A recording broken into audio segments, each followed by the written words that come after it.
Greetings, children. Welcome to RKC online classes. Form 9 students, hope you all are doing well. In my last class, we had started the new chapter, The Adventures of Toto, from your supplementary reader moment. Let me brief you the story once more. Toto is a mischievous monkey which was bought by the grandfather, the narrator's grandfather, from a Tonga driver, and he got it just for 5 rupees. Toto's eyes only told that what a mischievous monkey he was, and he had his wicked hands, and of course his tail also served as the third hand. Grandfather had a private zoo, and of course grandmother fussed about the new pet every time grandfather would get. So father finally decides to hide from grandmother about Toto, and along with the help of the author they decide to hide Toto in a closet. When after few hours, when grandfather and author opens the closet, they found that the wallpaper was shredded and bricks and plasters were seen, and of course the school blazer of author was also shredded. And that is how grandfather finds that how clever Toto is. Continuing with the next paragraph.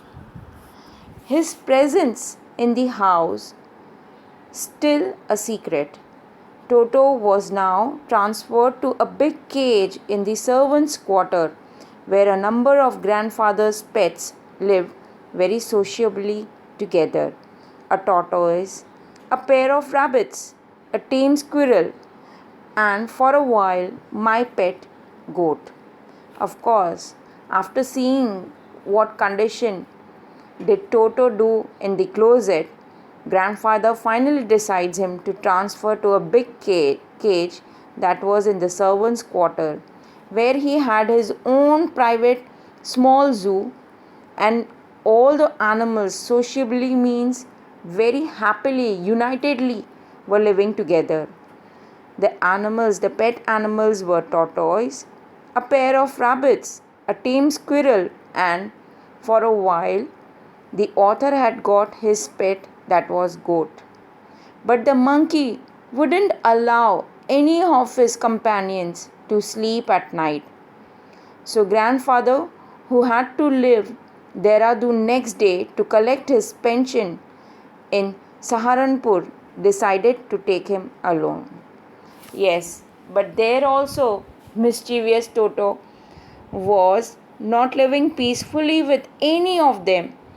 He used to harass them, he used to make troubles, and they would have to stay awake whole nights.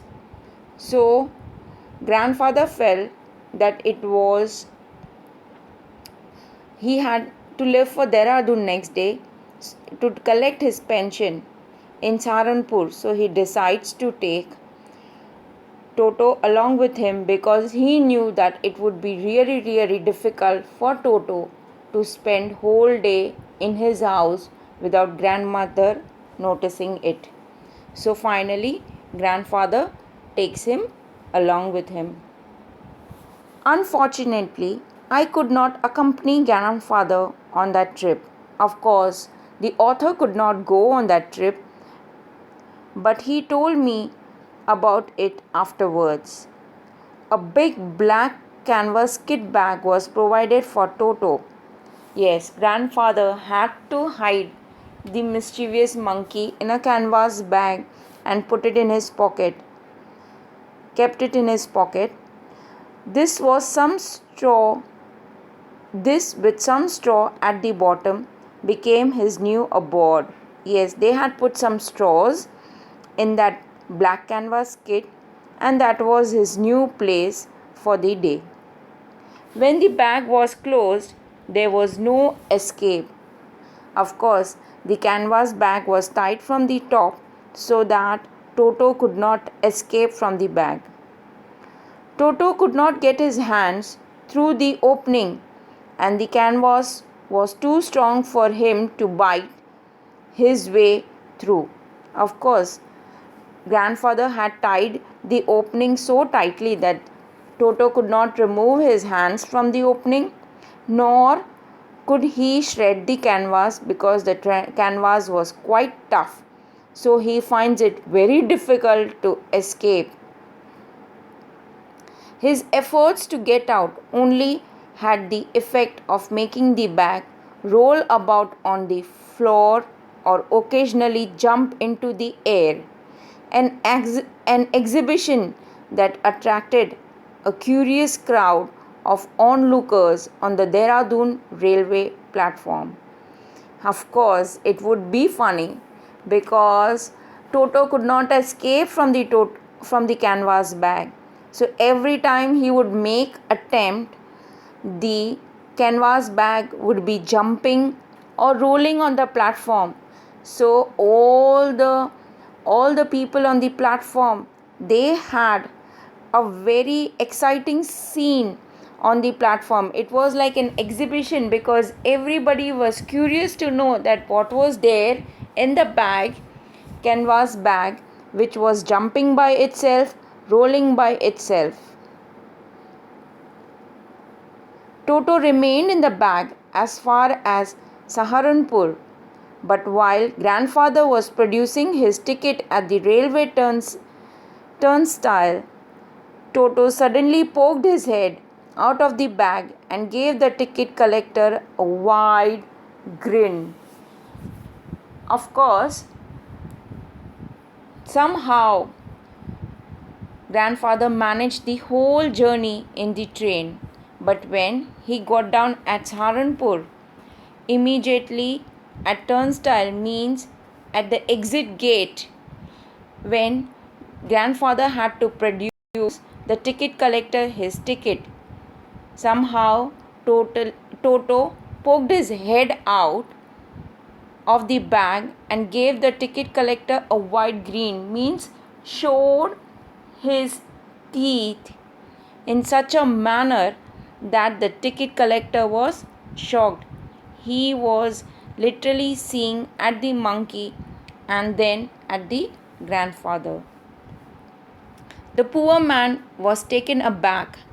Here, the poor man is no other than the ticket collector because he was shocked to see Toto. With great presence of mind and much to grandfather's annoyance, he said, "Sir, you have a dog with you." Just imagine the presence of mind of the ticket collector, that when he sees the face of Toto, he says that Toto is not a monkey but a dog, and he tells grandfather that you are having a dog with you and you will have to pay for it accordingly, means you need to buy a ticket for the monkey also, which the ticket collector thinks is a dog. In vain did grandfather take Toto out of the bag. In vain did he try to prove that a monkey did not qualify as a dog or even as a quadruped. Yes, students, the word quadruped is a new word and it means four-legged. Yes, in vain means everything was useless because when grandfather removed the monkey from the bag, Toto from the bag, the ticket collector still feels that it is not a monkey. Now it does not even qualify as a dog nor as a quadruped. So this shows that what is the intelligence of a ticket collector, that he cannot identify a monkey. Toto was classified a dog by the ticket collector and 3 rupees was the sum handed over as his fare. Finally, the ticket collector did not agree to anything, but he tells that Toto was a dog and grandfather had to pay 3 rupees for his ticket also. Then grandfather, just to get his own back, took from his pocket our pet tortoise and said, "What must I pay for this?" since you will charge for all animals. Grandfather was so upset and annoyed that finally he removes the pet tortoise from the other pocket and shows it to the ticket collector and asks him that how much do I need to pay for this pet, as you are charging for all pets. The ticket collector looked closely at the tortoise, prodded it with his finger, gave grandfather a pleased and a triumphed look and said, "No charge, it is not a dog." Yes, immediately the ticket collector touches the tortoise with his forefingers, and then finally, with a victorious smile and a look, he says, grandfather, that, "Oh, no, no, I don't charge for all these pets because it is not a dog.